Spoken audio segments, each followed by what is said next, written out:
Welcome friends. तर आज आपण साबुदाण्याची खीर एक नव्या पद्धतीने शिकूया. चला तर मग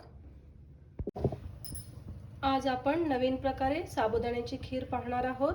त्यासाठी मी पॅन मध्ये 1 वाटी साखर घातलेली आहे.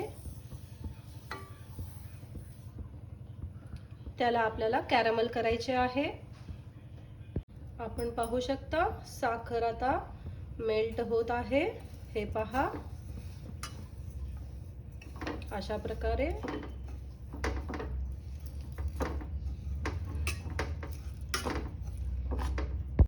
साखर पूर्णपणे वितळली आहे. गोल्डन ब्राउन कलर असा झालेला आहे. आता यामध्ये आपण दूध टाकूया. यापेक्षा जास्त डार्क कलर करू नका, कारण त्याला कडवट चव येते. आता आपण दूध घालूया. थोडे थोडे करून दूध घाला.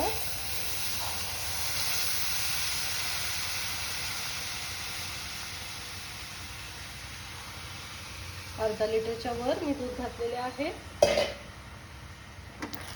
स्टार्टिंगला थोडे असे होईल, पण काही काळजी करू नका. थोड्या वेळाने ते सगळे मेल्ट होईल. पहा, साखर आपली पूर्ण मेल्ट झालेली आहे.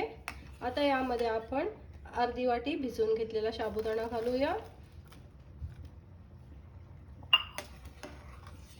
व याला ट्रान्सपरंट होईपर्यंत आपण शिजवून घेऊया. यामध्ये आपण थोडेसे ड्रायफ्रुट्स घालूया. थोडीशी इलायची पावडर घालूया.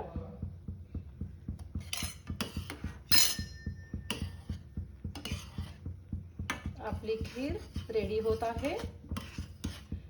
आवडत असेल थोडीशी आणखीन आपण साखर घालू शकता. चला तर मग आपण सर्व करूया.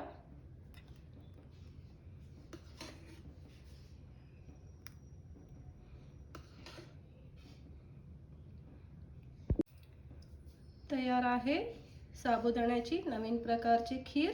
आपण ही करून पहा, खूप स्वादिष्ट लागते.